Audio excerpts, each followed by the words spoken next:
pretty soon. It's 11:31. Somebody's making fun of me. Some of you never see me without a hat on.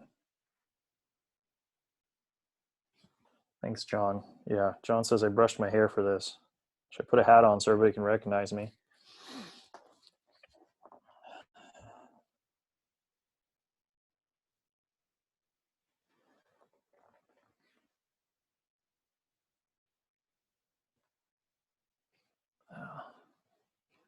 Okay. Let's see. We got a couple more people just trickling in here as we get close here. Ryan, thanks for joining us.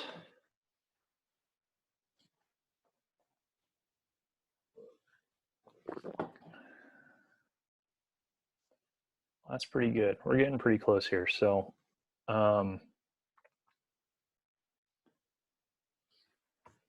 let's see. I'm going to hop to this slide just to start for everybody that's on. Just a couple housekeeping things as we get going here. If you'd like to ask a question during the presentation, there's a Q&A function on your app or on your desktop that you can use to type in questions.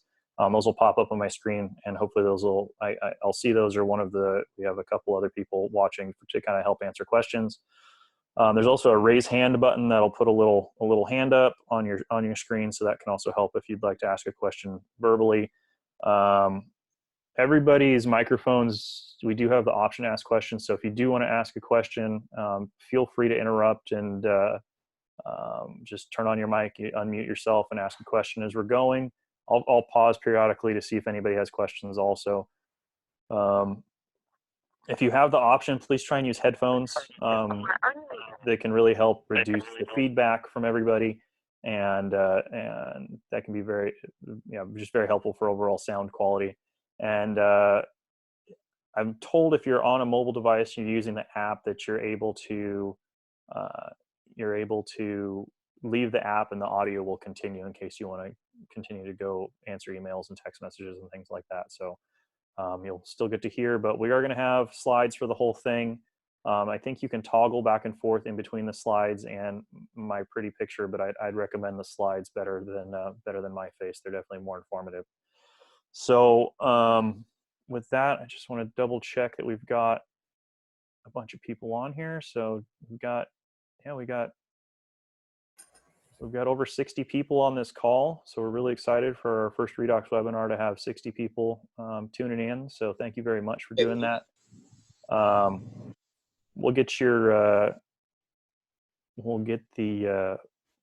We'll go through here shortly, and if you don't have your ability to talk right now, we'll get that turned on shortly. Thanks, Chris, for joining us down in Georgia. Got Matt from over in the Central Valley. So yeah, we got people from all over the country tuning in. So hopefully we can all share some insight, learn a little bit about abiotic stress, and let's just hop in here to the slides, I guess. So so the agenda for today, we'll go through some housekeeping details once again, just for the people that just logged on. Then we're going to go through who is Redox. Some of you are new to Redox, so just introduce who we are, what we do, and then we'll talk for the bulk of the talk about the seminar today about abiotic stress defense, how the plant deals with that, how the plant functions and deals with abiotic stress, and what that means for our decision-making process within our crop production systems. And then we'll end the day by talking about some Redox products, as well as some field trials and how we've used those in the field to deal with specific abiotic stresses and how those have had a cascade of impacts across the production system. So once again, some housekeeping things. If you have questions, feel free to type them into the Q&A section, or feel free to raise your hand or unmute yourself and ask the question vocally. Happy to take those. If you have headphones, please use them. It makes things a lot cleaner on the audio side. And then, yeah, if you're using a mobile device, you can leave the app, and I'm told you can keep talking. So you'll continue to hear me. So, why is Redox here? Redox exists to create passion, excitement, and growing plants. That's why most of us are in this industry. Plants are a fun thing to grow. They can be profitable. Hopefully they're profitable. And we're here to help you get excited about growing your crops. I have kind of three core values at Redox that I want to highlight here. The first is that passionately authentic. So we're excited. We care about what we do. We're engaged with our community and our industry. We'd like to drive that industry forward. Creatively driven, always looking for new tools, new ways to approach issues, new ways to build on currently accepted yields and drive yields in the conversation forward. And then scientifically knowledgeable, proficient, educated in our discipline. Try to bring you the most up-to-date knowledge and how to improve your growing system. Oh, clicked off the window. Okay, so Redox, simply put, is a bionutrient company that focuses on sustainable plant nutrition. Okay, so let's jump into the topic for today. Abiotic stress defense. So let's start with the first part, the abiotic part. So abiotic just means something that is not caused by a living organism. So heat, cold, drought, overwatering, salinity, nutrient problems, nutrient deficiencies or toxicities. So that's all of these have a cascade of effects within the plant and can impact your yields. I'm not going to read that whole slide, but I think it does a good job of demonstrating the overall complexity of it. So what I would ask though is if you guys could open up your Q&A section in your Q&A section in your app or on your desktop, and there should be you can type in there, and if you could just send out I think there's a box that you can send it to everybody. Just send out some abiotic stress that you deal with or that you've come across that specifically is of interest to you, just so we can kind of tailor the conversation and also get just the conversation flowing a little bit here. So let's take a minute, try and find those, type them in, send them over to everybody. There we go. We got wind damage and sand blasting from Tim down in down the south. Eric up in the Michigan area says cold, wet spring conditions. Matt Klaus, sunburn on fruit. Thank you, Matt. That's a big one. Tracy Miller, salinity, chloride, sodium issues. Heat stress, Selena Bennett. Heat and freeze damage as well as wind damage. Tanner on some strawberries. What else we got?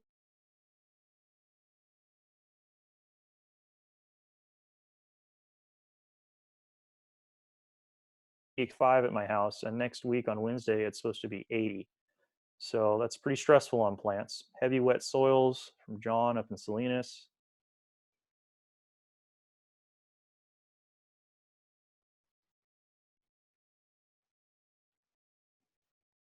Warm wet springs from Ray down in Florida. Doubling in cherries caused by heat stress. Thanks, Matt. That's a very precise one. That's good. High sodium. Avocado heat stress from Terry. Yep.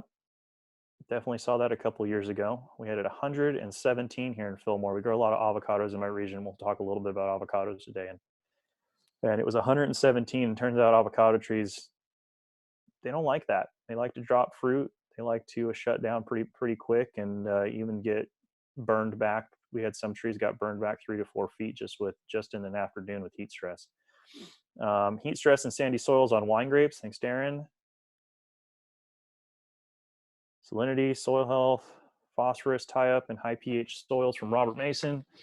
Okay, good. I think we got a good list there of an assortment of stressors from all over the country there. So I think that sometimes I think that one of our jobs in farming is to allow the plant to grow in a way that has the least amount of stress possible. That's kind of our job. That's why we irrigate to mitigate drought stress.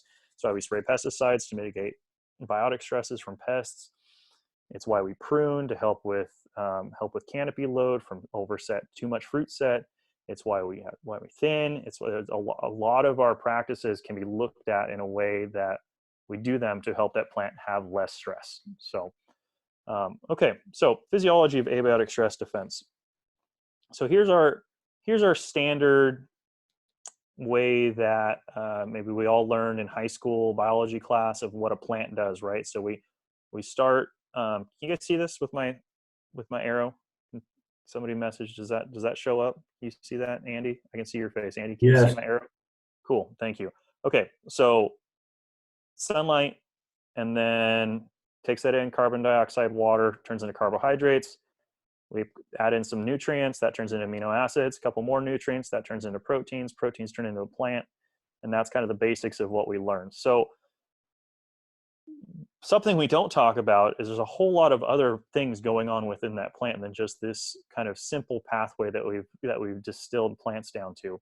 At each one of these steps, there's terpenes, phenols, lipids, other peptides, and phytochemicals and things being kicked off in these processes to help determine what plant's going to grow, what it's going to devote resources to, how the chemistry of that plant is going to function. So and each one of those is helping that plant deal with stress events at each one of these stops to help that plant that plant is actively optimizing its growth pattern to deal with the stresses that it's coming under, whether that's trying to fill fruit under not having enough nutrition to do so, or it's extremely hot and it would like to continue to fill fruit or push growth, or trying to fill tubers and we can't because there's not enough nutrition there, it's too wet, or whatever it might be. Okay, so all of these bioactive carbon compounds kind of come down to we have carbohydrates, we have nitrogen composition,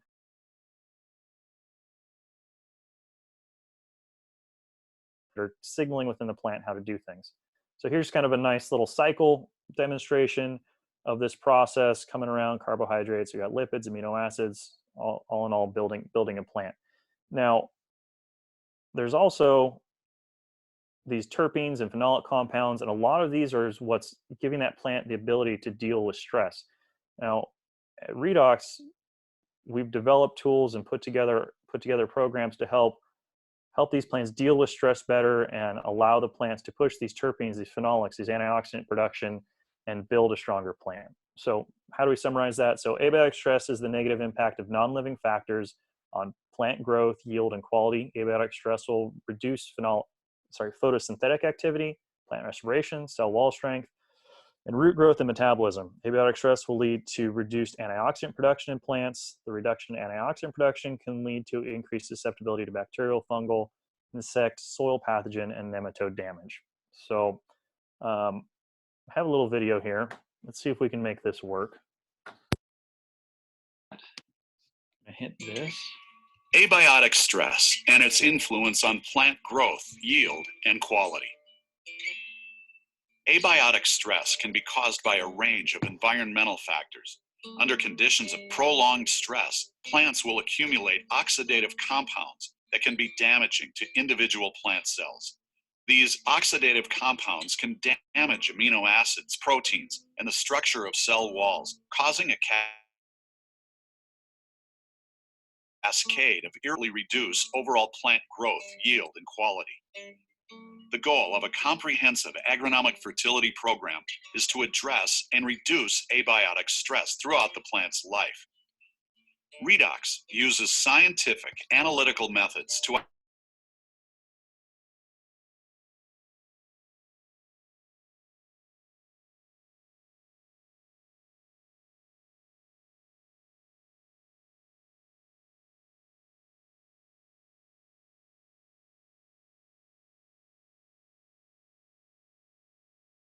is its proven ability to stimulate an increase in the production of antioxidant compounds during plant metabolism. Plants treated with Redox biofertility products can withstand the effects of abiotic stress under all types of growing conditions, and the damage that can be caused by harmful oxidative compounds can be avoided by bringing the levels of antioxidants and oxidative compounds into balance within the plant. Integrating Redox products into a comprehensive agronomic fertility program will enable consultants and growers to grow beyond current accepted yields and achieve maximum growth and quality.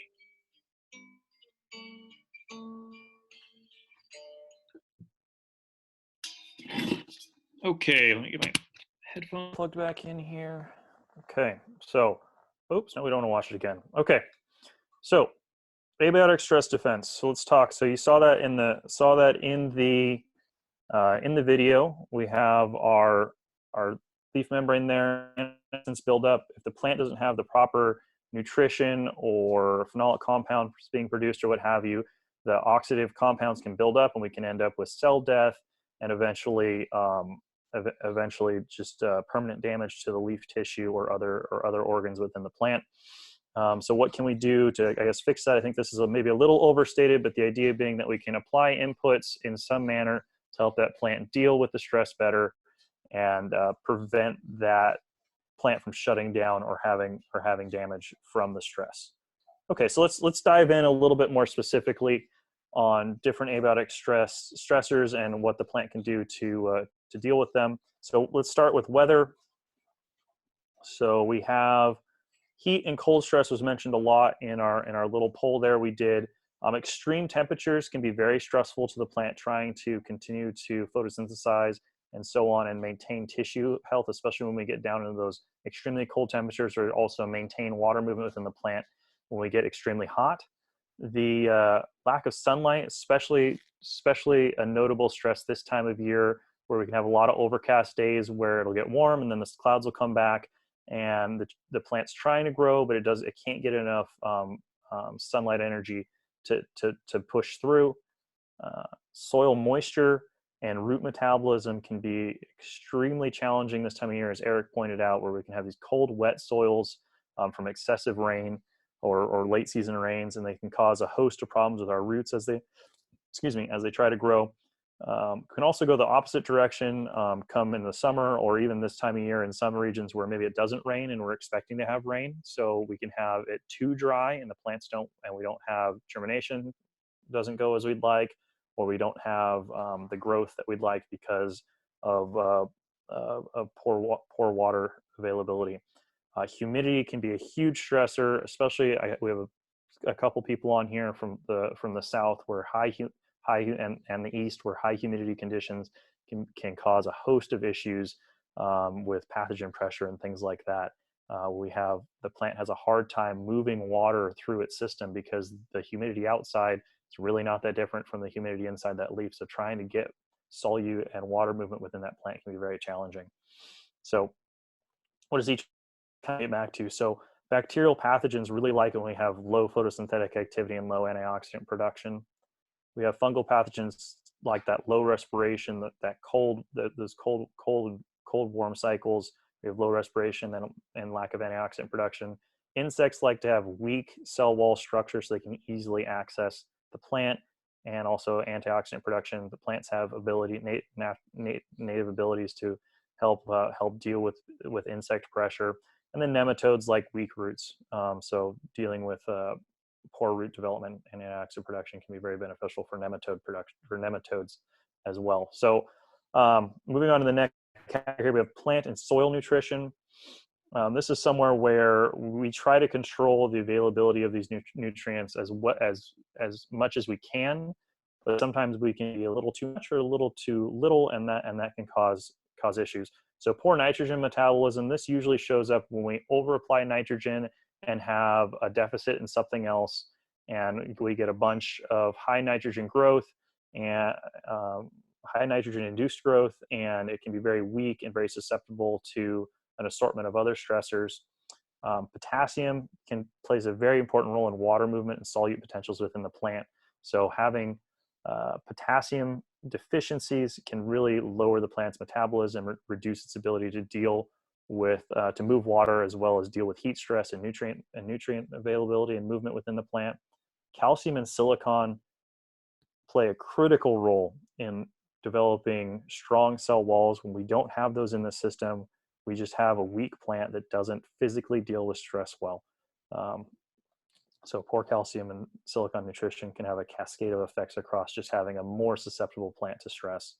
Bioactive nutrients, kind of poor root development, inadequate nutrition within the plant can lead to this, as well as poor photosynthetic activity can happen as well from these bioactive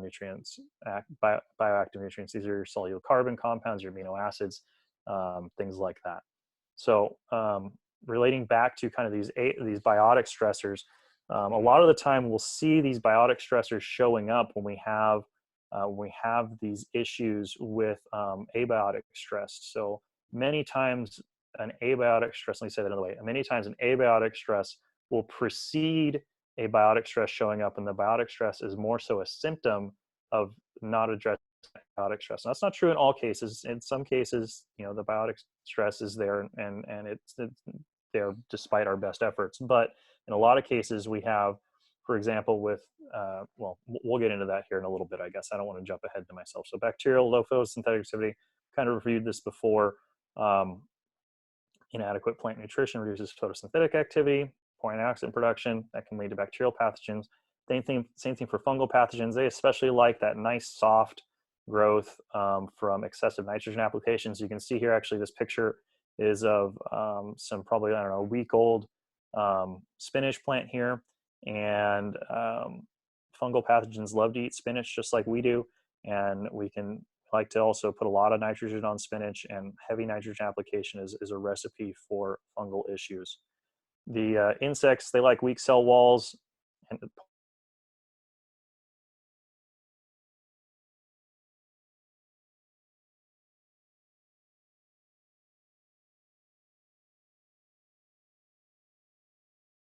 palatable nematodes. Weak roots through poor nutrition can also be a function. So here's a nice graphic I like, looking at kind of comparing a plant that's high in silicon and calcium to a plant that's low in silicon and calcium. You can see here on the left, we have kind of a weaker cell wall and a thinner cell membrane, or not cell, sorry, a leaf cuticle. When that fungal spore lands on that leaf cuticle and starts driving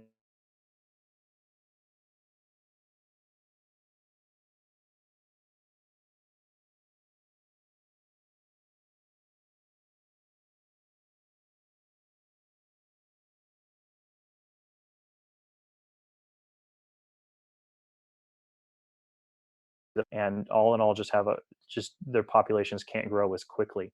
Um, this is well documented in the scientific literature across the board, especially in monocot crops and things like that. And we might do another webinar later on about kind of this specific kind of interaction of plants and their pests with silicon. It's what I did my PhD work on. But we're going to stop with that, otherwise I'll talk for an hour on just that. So let's move on. So agronomic practices. This I think is a good point. Sometimes we hurt ourselves with what we do and in stressing the plant. So let's just run through a couple of the normal ways that we can shoot ourselves in the foot, I guess. So poor water management is probably the number one thing that we see in the field. Too much, too little can really influence a cascade of stressors within the plant. Chemical injury from phytotoxicity. We especially see this in a lot of herbicide toxicity, even in the herbicide Roundup Ready and herbicide resistant crops or tolerant crops, that we still see a ding application. It still slows them down. So being able to deal with that stress at the same time of application, help that plant pull through that stress faster and continue to grow and perform and hit yield goals can be very helpful. Soil management practices, poor root development, compaction, plow pans, things like that, poor air-water relationships can all reduce the ability of roots to grow. I'm not going to go through these because these are repetitive. You've heard these before, and I think at this point you understand where I'm coming from. So Redox, I'm going to highlight 4 products today that I wanted to kind of talk about kind of how they fit into this into kind of managing these stressors. I like this picture actually on the right. I picked this is actually a lettuce stress picture, and so this is head lettuce and salinas, kind of towards the end of last summer. You can see here these are balling up real nice, getting their head development. And you can see these guys are starting to go to seed. So this is a heat response where it got too hot too many times, and these plants decided, nope, I'm not making a head. I'm just going to start going for shooting for the stars and making flowers. So these are cold out. I mean, these aren't cold out. These just won't produce a yield. So that's yield loss right there. So anyway, so four products I want to run through: DiCap, Oxycom, Mainstay Si, and Redox.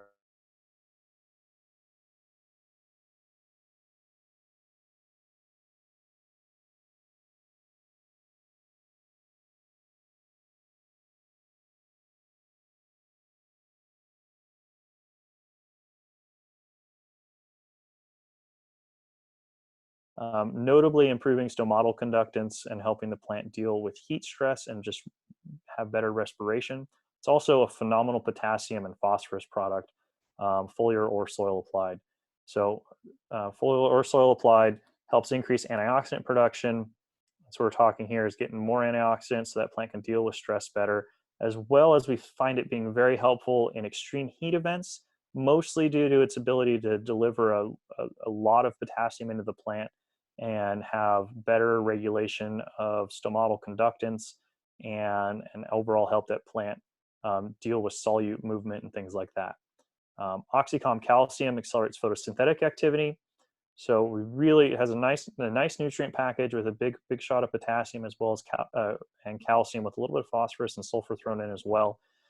Increases antioxidant production. This is a unique product on the market that really just blows away the competition on pushing antioxidant production. Accelerates photosynthetic activity as well as improves calcium, potassium, phosphorus, and sulfur nutrition. I've got somebody raising a hand. Robert, go ahead.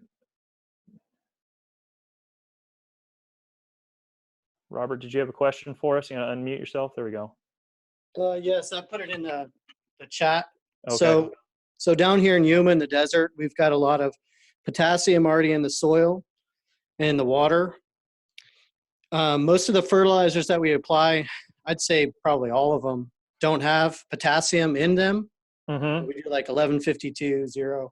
Yeah. Have you done any trials down here or seen any positive effects of potassium, and what would those effects be that you've seen?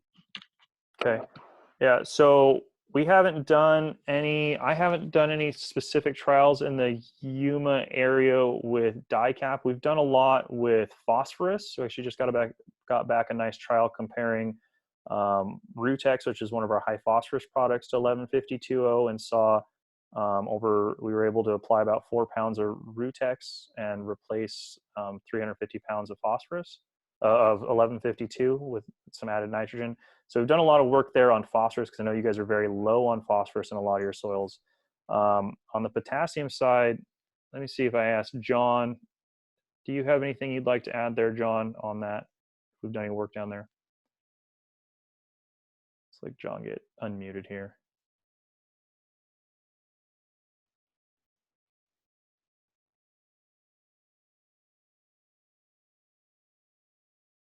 I know we've done some work in cantaloupes in the past down there with DiCap and Supreme and a couple other of our potassium containing products and seen nice results. And heat stress is a major concern down there. I know you guys also have sometimes can be a limited access into the field, so there can be an assortment of challenges, I guess, there. A lot of the time what we see with potassium is that it can be challenging to maintain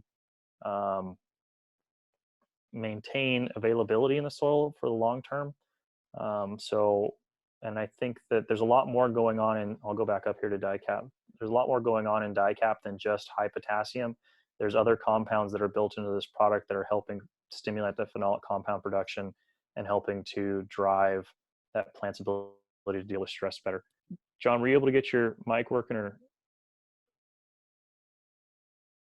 I see a mouth moving and no sound coming, so maybe we'll move on from that. But I hope that helped a little bit, Robert.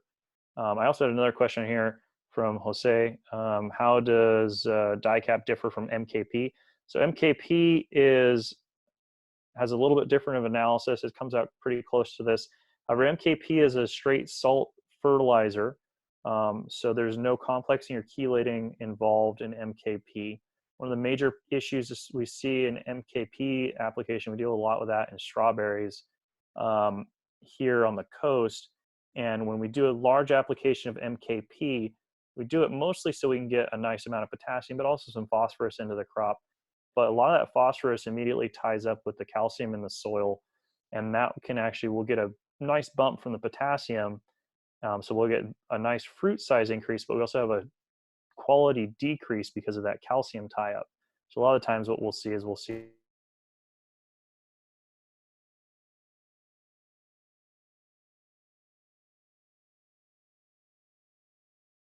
we'll have an MKP application, but then forth between these two products, one of the nice things about DICAP is because of how it's formulated with the soluble carbon compounds, we're able to maintain availability of the potassium and the phosphorus regardless of the presence of the soil chemistry, and get that nutrition into the plant and make a difference on crop quality, whether that's size or vigor, or its ability to deal with stress. So that's the biggest difference between it and MKP. Use rates are very much different. DICAP, something like strawberries,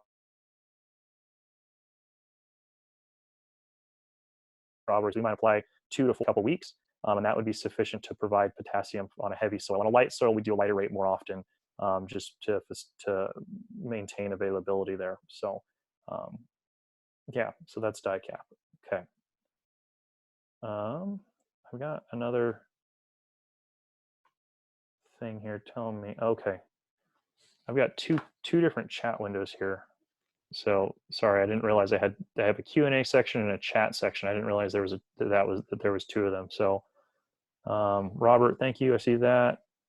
And John says, not specifically for potassium, but for increasing respiration. Yes, we've seen very good crop response. So thank you, John. Okay, so OxyCom, we talked about that.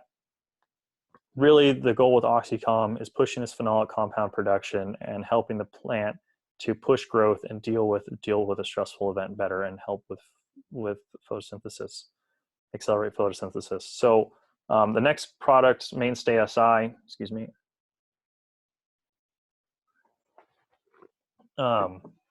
Mainstay Si is a unique product on the market.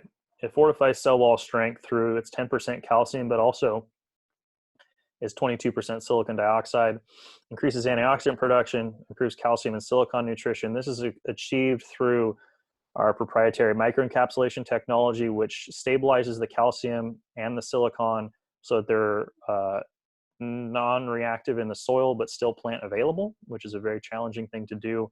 A cool feature of this product is you can actually mix this product with DICAP, and that's done quite often, which is a high phosphorus product. So we have DICAP being a high phosphorus product and Mainstay Si being a high calcium product, and we can still have a product that can actually run through something even as fine as an electrostatic sprayer because of how these products are formulated. So that translates into high availability of these products to the crop, and just unmatched crop response from Mainstay Si for pushing cell wall strength and quality overall. Peppers are listed there. You know, peppers can have a lot of issues with blossom end rot and other issues, and Mainstay Si can be a phenomenal product in those growing systems. We're also excited. We have Mainstay Si. We have an organic formulation now available on the market in most of the country, I believe, maybe all of it. And I know California was lagging. We just got that done a couple months ago. So pretty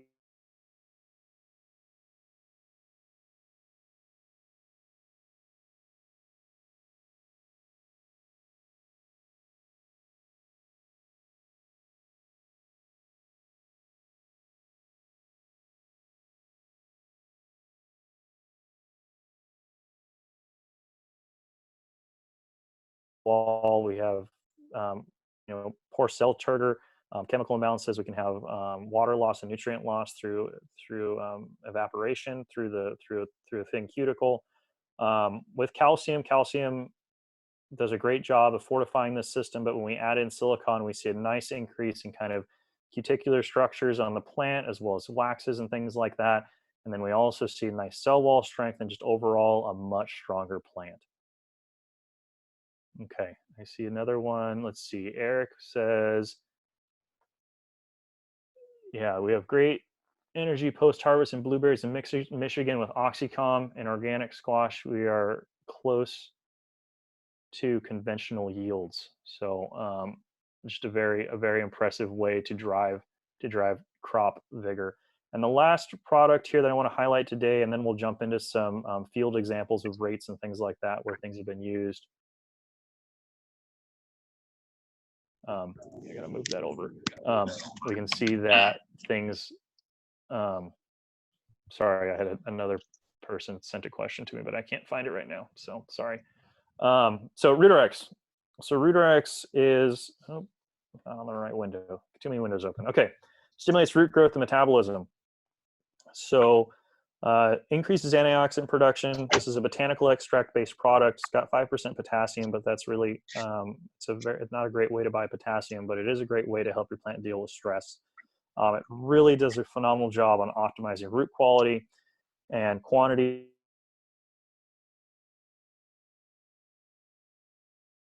We also see root development and metabolism under high abiotic stress. So this product has been a game changer in a lot of growing systems, and really all through this increasing of phenolic production and better and stronger root systems.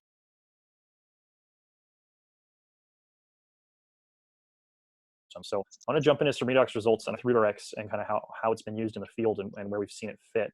We're going to start here, close to home for me here in an avocado orchard.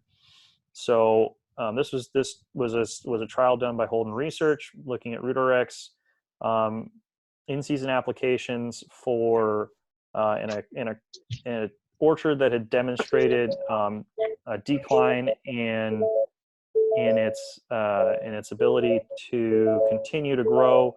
The grower was going to take it out. It had a bunch of Phytophthora infections, and canopy quality was continuing to decrease. So what we did was we did several applications of Redox to gallon, which is a very high rate, but this is not a very high rate, is a high rate, but it's in response to a situation where the other option was tear out the orchard.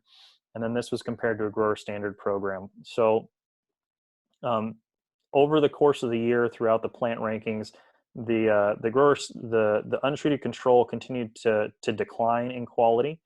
The Redox treated trees improved in canopy quality, and so did the grower standard. This was a combination of fungicide and phosphite applications. By no means were we controlling the pathogens that were in the field, but what we were doing was allowing for better root growth, pushing a better root system, stronger roots, build a stronger canopy, and we were able to get some tree recovery out of this. Another situation where Redox has shown its usefulness is here on cherries, compared in areas where fumigation weren't allowed to be done. So this was done up in Washington by GS Long R&D, as well as collaboration with the Redox R&D staff. So new cherry planting, looked at trunk diameter over time, and I think I got another slide here. Yeah, so there's a unique situation where certain areas of the orchard were not able to be fumigated.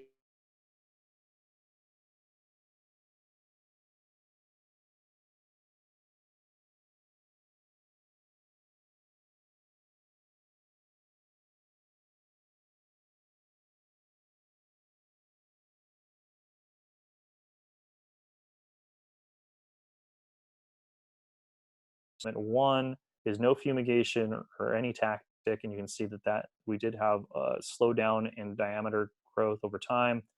And treatment 3, we had the combination of the two, and we did see some I'd say some improvement there between the two, but we also saw that when the tree is able to deal with stress better through the use of Redox throughout this season, that we were able to see strong growth from that. Let's see, is Jasmine on here? Yeah, I am. Can you There hear we me? go. Yeah, Jasmine, I can hear you great. So this was done up in Jasmine's neighborhood. Maybe can you give us an update on kind of how this has progressed over the years, and anything I guess I missed on that?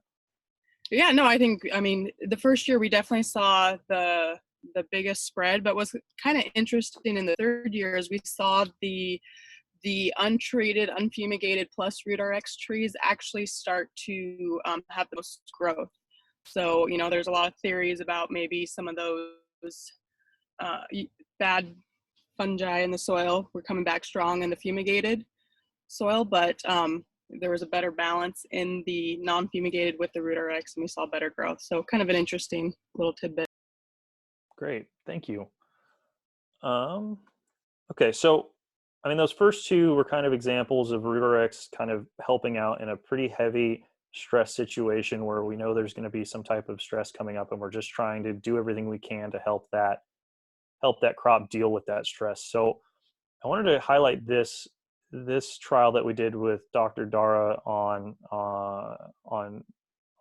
tomatoes, on Romas. So this was done in Shafter at the Field Research Center, looking at Redox kind of used on top of a very standard fertility input program just to help build a stronger root system and help the plant deal with any stress that might come along. So what we did was we had 3 applications. We did a quart at planting or at transplant, and then a half gallon 21 days after transplant, and another half gallon 45 days after transplant via the drip. So pretty standard program here. A little over, we got 5 quarts there applied over the season to fairly unstressed tomato plants, all with the goal of let's build some roots. So we looked at yield over the yield numbers as well as SPAD readings, and we got a 27% bump in yield. So field tomatoes are a fairly low input crop. There's a lot of stress out there in the field, and just giving that plant the ability to have a stronger root system, a bigger root system, as well as priming it to deal with, or maybe not priming, that's not the right word, but helping it to deal with stress as it comes had a dramatic impact on yield. We also saw, which was interesting here, this leaf chlorophyll content bumped by 5%. So, and these are both statistically significant results that Dr. Dara provided for us. And this is interesting because we didn't really apply any additional nutrition where we would expect to have this bump in chlorophyll content, like we didn't apply extra iron or magnesium or anything like that. But we still saw this great improvement in chlorophyll content. And a lot of that, I think, can be traced back to better root system, can do a better job intersecting more nutrition throughout the growth cycle. This one was also a good study on Redox that came in just looking at kind of overall amount of rooting that happened under Redox applications. This was done in pots on almonds by Si in the San Joaquin Valley, and looked at several different things. I want to highlight here kind of Redox. We did 2 applications throughout the year, a half gallon to start, and then a quart. And this was done just on top of a standard 20/20 application that was given to these plants. Here's what they look like in their 15-gallon pots, and they're all insulated and flagged out, and looks like science going on here. But then they rinsed off all the roots. You can see all the different root balls there and the amount of work that would take. And so, but I want to highlight here, we saw a 26% bump in just root mass with the addition of Redox to the system. And those roots are down there in the soil for, to pull up nutrition. And if we have stronger roots, we end up with a stronger plant. So let's see. Chris Baker says in the chat here, it says, a proactive approach is always best when it comes to abiotic stress. In my 15 years of sales consulting with Redox, we have moved from 911 situations to a more comprehensive approach. So it's easier to solve the problem before it happens and get your plant going strong from the beginning, as opposed to coming in and trying to deal with it after the fact. Thank you, Chris. Yeah, so build stronger roots and help that plant deal with stress better through phenolic compound production. That's really what Redox is all about. We'll switch gears here into DiCap a little bit. So I think this is a relevant discussion topic now, is DiCap and its ability to help the plant deal with challenging weather conditions. So this was a trial done also at GS Long R&D up in Yakima, looking at DiCap foliar applied to fruit trees during spring to help with frost events. Did a 4-pound foliar application of DiCap before a frost event, and then looked at that impact on percent kill and drop on the apples, as well as how well the blooms performed within a freeze chamber for more controlled study. So there's no statistics on this graph, but you can see the orange bar this is total apples on the tree across 10 different field trial sites. And so total apples on the tree with DiCap or without DiCap in the red bars. And you can see, regardless of field site, DiCap made a difference on having a higher amount of apples on the tree left after the freeze. And you can see in some cases it was dramatic. I mean, over double the apples left, and this one's almost triple the apples left on the tree after the freeze event with the addition of dicap. Looking at it more specifically, this is percent kill on the y-axis, and then degrees. We have 3 different degree tests here. So at 28 degrees, we saw that dicap, we had a fairly low kill rate, much lower than that. At 26, we saw substantially more damage on the untreated versus the dicap. And at 24, apples just don't do well below 26, and it didn't make a difference. So so a lot of the times what we see with dicap is we say, okay, you can stretch a couple more degrees out of your crop. And that's what we're trying to do here. So there's still physiological limits, but we can help that tree reach that limit to the best it can. So here's some pictures with dicap, minimal tip burn on the petals and things like that, still viable flowers, untreated, frost all the way down into the flower. Presumably that flower is no longer viable. So, okay. So what happens if we combine in then, if we could throw in Mainstay Si into the picture? So not only are we helping the crop deal with respiration through dicap, but we can also fortify cell wall strength with Mainstay Si. We've looked at that, and we use that tactic extensively in leafy greens throughout California and other regions. This was a trial done looking at the combination of these two on head lettuce. Come on, there we go. 3 pounds of dicap, half gallon of Mainstay Si on head lettuce, looking in the presence of downy mildew, mixing it with a fungicide. Because of how these products are formulated, once again, they don't tie up with pesticides, so there's very low risk of mixing them with fungicides. And in fact, we see very good impact of helping that plant nutritionally through applying these redox products, as well as helping and then the fungicide can do its work better of controlling the pathogen. So we have untreated here. This is incidence where the fungicide did its job, knocked down the incidence pretty significantly. When we're able to get that plant going as well through the use of nutrition, sound nutrition at the right time, we can end up hitting things, getting a much better result. Same thing on severity of the infection. Okay, we already talked about that. So last one, oh no, sorry, 2 more. I promised 2 more. These 2 are on Mainstay Si. This was a fun trial done out of Bordeaux in France on wine grapes, looking at spray frequency on Merlot Noir, which is one of their varieties over there, I guess. And so yield, they saw a nice little bump in yield from these applications. I skipped a slide. They put 1/3 of a gallon per acre with every one of their fungicide applications they made, and then they looked at yield, quality, and spray frequency.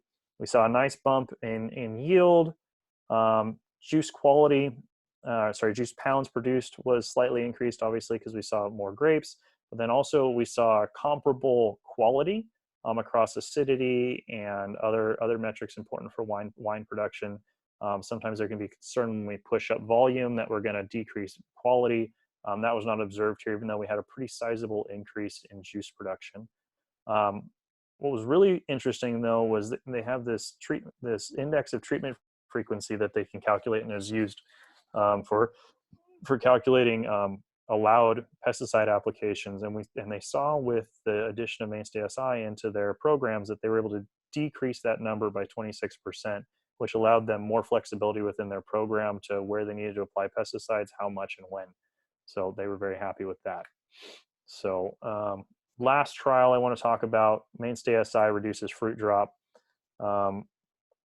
So this was done on Hamlin oranges down in Florida. So fruit drop is a major concern on oranges down in Florida, especially with the amount of wind they get down there and other issues. So this was done by the Eatontown Company, and looking at just a simple program. Foliar applications were applied at pre-bloom as well as at fruit set at a quart each. So you're looking at applied, a 1/2 gallon. So you're looking at $30 or whatever, something around $30 applied total for this. And then they just looked at fruit drop. So this is in a pre-bloom and fruit set sprays, and then fruit drop counts were taken. And here's what they found. So average fruit drop per tree we saw a 31% reduction in fruit drop per tree.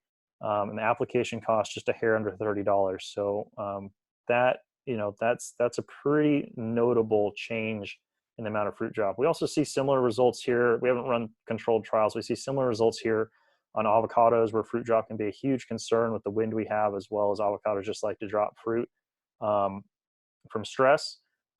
Putting calcium into the program, very beneficial to just maintain fruit on the tree, prevent abscission, prevent breaking, prevent dropping under stress conditions. So 4 products we talked about. I did see Eric text me here. Let's see what Eric said.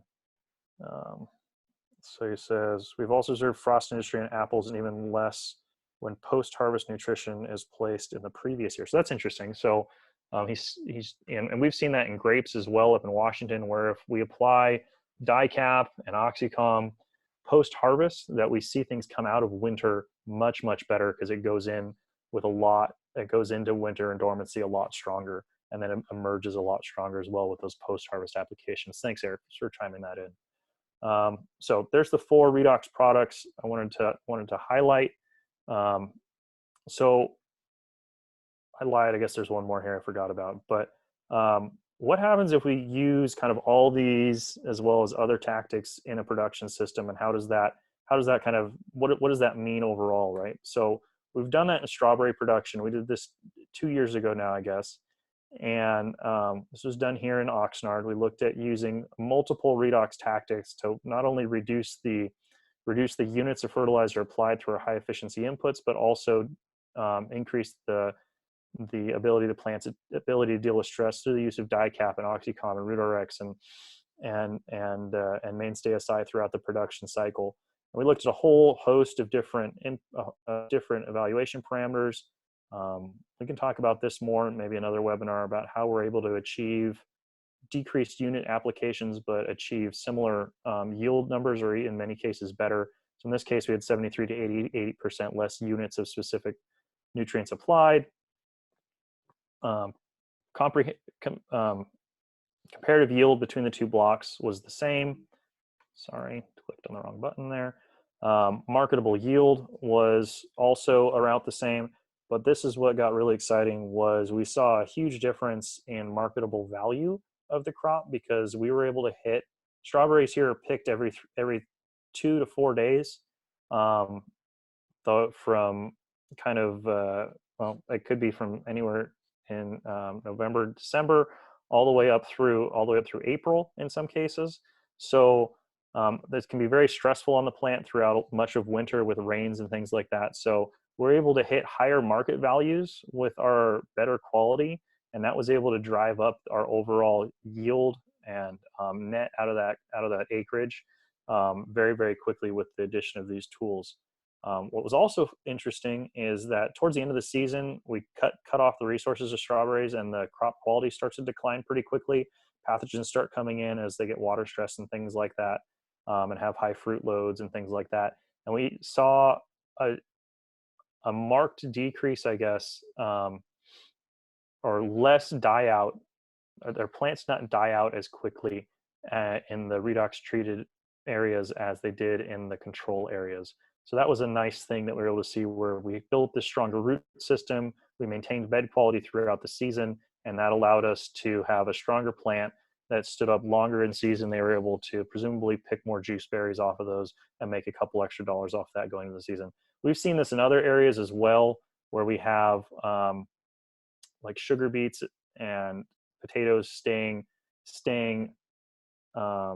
keeping green canopy longer into the fall, so it'll fill out more tubers, fill out more, and get better numbers out of them going into fall before harvest. So whereas usually those plants would die out, and that would be it. So pretty exciting there. Okay, so yeah, fruit quality. This is a trial we ran with Mainstay Si, where we had a grower standard versus Redox program, where we had Mainstay Si specifically here looked at, and we had a lot more fruit coming out of storage, and being able to push quality through the application of, in this case, Mainstay Si, and help limit rejections.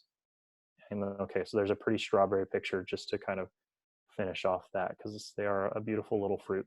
So key concepts from today: plant stress. This is virus stress in a lettuce field. Plant stress can be very costly.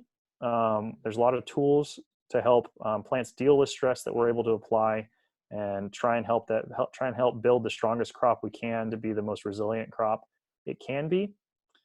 We've kind of went over those 4 in depth and how they work. Use rates on these products, die-cap use rates come, you can see here, assortment of different kind of reasons to be putting it out. Application rates ranging from 1 to 4 pounds, depending on the use rate and the timing and the crop and the budget and things like that. And Oxycom, same thing, depending on why and when. Use rates are going to be between 1 and 4 pounds. In some extreme cases, we might go up to 6. Generally, this applies to foliar. Die-cap can be applied foliar or soil applied. Mainstay Si, same thing, all kinds of different reasons. We use it a lot for pushing fruit firmness and quality. Use rates there are soil maybe a half gallon, quart to a half gallon, and then we'll also foliar apply this quite often. We do this a lot in fruiting crops, where we just every time we go out and spray, we put in a quart or a pint or whatever fits into the budget. Just every time having a little bit in the system, building a stronger plant cell can be very effective on building a stronger crop. RootRx, low rates for root growth. We even have, here we go, for like transplants, we'll have guys go down below a pint. We'll have them go to 8 ounces in some cases if they're putting it in a band spray or something like that, or if they're putting it trying to put it in a side dress or something like that, where it's getting real concentrated. But a lot of the time we're in that kind of quart to gallon range for application. Jose asked a question. Here we go. Sorry, thank you, Chris, for pointing that out. Where do those graphs showing total units of K and other nutrients applied for the season, meaning only 40 units of K were applied per acre for the season? Yes. So the total amount that grower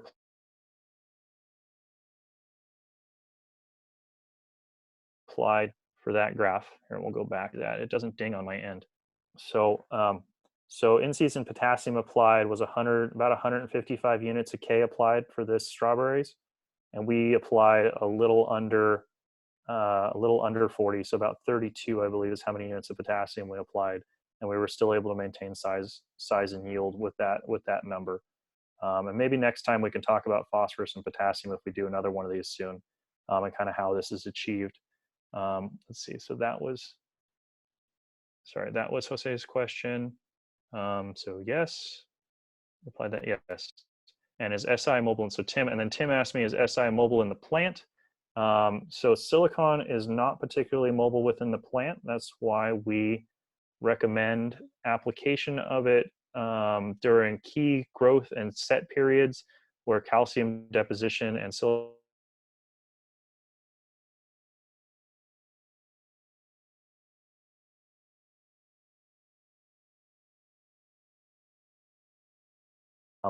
that is the periods of high calcium needs, so we recommend applying it there. Strawberries are always setting crop as well as sizing crop and building calcium into their fruit. So we recommend, or not always, but there's always fruit in the field that need calcium. So that's why I recommend light, frequent applications there. We'll have applications generally in fruiting crops around bloom time, in crops where we're in like lettuce and things like that, during periods of rapid cell development is when we want to target Mainstay Si. So we can't stack it all in early and then hope that it's going to last all season. We will have some durability of this product in the soil for several weeks, but ideally we want to precisely target when we're applying it to the crop and have these low rate applications if we have a continued need, such as like in apples, where we might have fruit development throughout the season or throughout the whole year. We want to stack in a bunch early calcium applications around that bloom and early fruit development and cell division time period. But then we're also going to have light applications throughout the season of a product like Mainstay Si throughout the season to help as we fill that apple and maintain calcium availability for that tree, so it can continue to stack calcium into that fruit as it's needed. So okay, so we talked about Mainstay Si, RootRx. That one's good. Let me just make sure no more questions popped up. Chris Cooper, what are you seeing in dicap when foliar applied on field corn? Eric, I don't know anything about field corn. Eric, John? Yeah, I'm on. There we go. Figured out my microphone. It part of the strategy is whether it's irrigated or non-irrigated corn application timing, but we're typically looking for dicap when evapotranspiration rate respirations at their highest. So this could be primarily post vegetative growth stage into the reproductive in the later season. We'll get dicap out, and what we see is corn that is far less susceptible to heat stress. It tends to fill in the cob and the kernel much better, and light rates, frequent rates, like a pound per acre, either through a center pivot or a foliar application. It can go through an airplane, but we do see an ROI on those mid-late season dicap sprays. Thanks, John. Chris, okay, Chris says thank you. Okay, so let's see, Oxycom, Redox, good. Okay, so I hope that I communicated today that I have a passion about growing crops and plants and trying and I'm excited about doing that and pushing yields forward. I hope that we've kind of communicated that to you as well. At this point, I'd like to open it up for questions that anybody might have. I appreciate everybody logging on for this. Very excited. So we'll probably do some more of these. So watch your emails going in here in the next couple of weeks, and we'll try and get these pushed out soon. So excited. We had 62 attendees on at one point, so very excited about that. So we had almost 75 people on the call. So thank you so much for Danny, this is John. Yes, John. If you'd like, Tracy Miller has a question on the form of silicon available to plants. There we go. He's asking, is silicon dioxide the plant available form, which is what's listed on our label? No, that's what the states have requested. They want that form on the label, but the form available to plants is monosilicic acid. Thank you. Yep, got to keep the regulators happy. Any other questions? We'll keep this open for a little while. If anybody has any questions, my contact information is there on the screen. You're more than welcome to email or call me. Feel free to chime in if you'd like. Yeah, I'm gonna sit here for a little bit and wait and see if anybody's got any questions. So thanks for tuning in.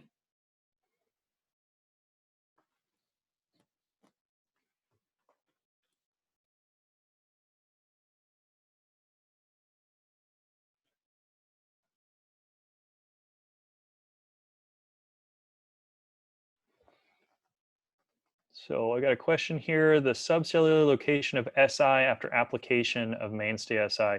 So silicon generally is limited to cell wall structure. So it's going to be accumulated within that cell wall. There's very little research indicating Si or silicon's use within cellular mechanisms, but it is used as kind of a substrate and an attachment point. So that has been linked as you have a stronger cell wall, that you have better enzyme activity and things like that, because they're able to have a better substrate to function on and perform their chemistry. So that is generally where Si is located within the plant on a subcellular level. It's also accumulated into specific cellular tissue, seed coats and things like that, or seed holes and cuticle membranes and things like that. It can also be in some of these specialty plant organs, trichomes, things like that. Yeah. So, yeah. Okay. Will this? Oh yeah. So this whole thing was recorded by Zoom. So we will save this hopefully on my computer here in a minute, and then get it posted on YouTube sometime in the next week or two. So yep, I think that it should be available. So Chris asked that question. So yes, yeah. Sorry. Yep. Some of that came kind of quick. So I appreciate that. Some of you might want to watch it again to try and pick up some more of it.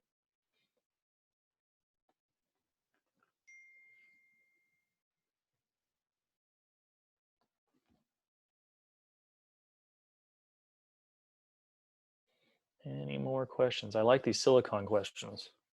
Oh, here we go. Here we go. How is the calcium in organic product available? What form is it? So that's from Tim. So we have several calcium products on the market, and 2 of them are certified for organic use. We have Mainstay Calcium and Mainstay Si. Both of those are using this microencapsulation technology that we have that uses a carbon-based surfactant to stabilize the calcium and the silicon in the Mainstay Si so that they prevent tie-up within the soil. Where'd the question go? So Mainstay Calcium is taken up kind of in an ionic form that's stabilized through the surfactant that's used. So it is available to the plant. And then that surfactant can then be broken down by the plant as well and used for the carbon that's in there and other components. So it's a nice clean source of calcium, not too much else in there. You're not putting out a bunch of extra sulfates or carbonates or anything like that. pH independent as well, so you're not waiting for breakdown. It's available right now. You're not building soil, as they like to say, by stacking a bunch of extra stuff into it, hoping the plant can pull it out later. Thanks, Tim. Good question. There's still 33 of you hanging out here. Anybody, you guys have any questions for me?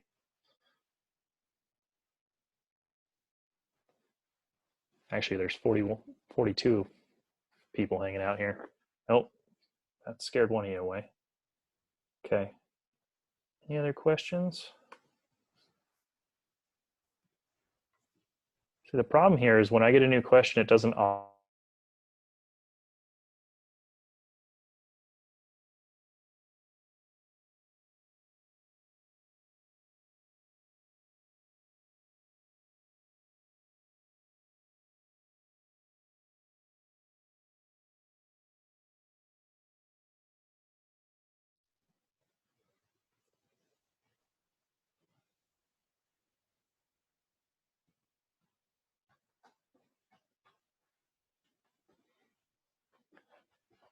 Does anybody have any other topics they think would be fun to discuss in another one of these events if we do one coming up here in the next couple of weeks?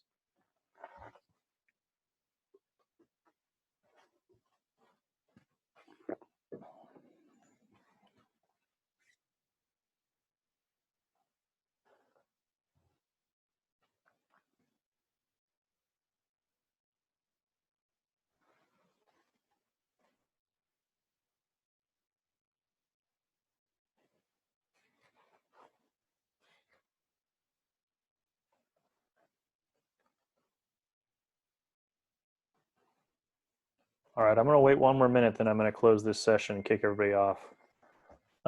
Review of the organic line, perhaps. It's a good suggestion. Hey, look at that. We took about an hour. That's what I said we'd take, and it actually happened. That was good.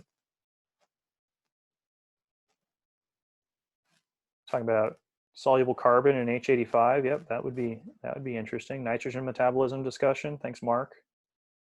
Is the season for that.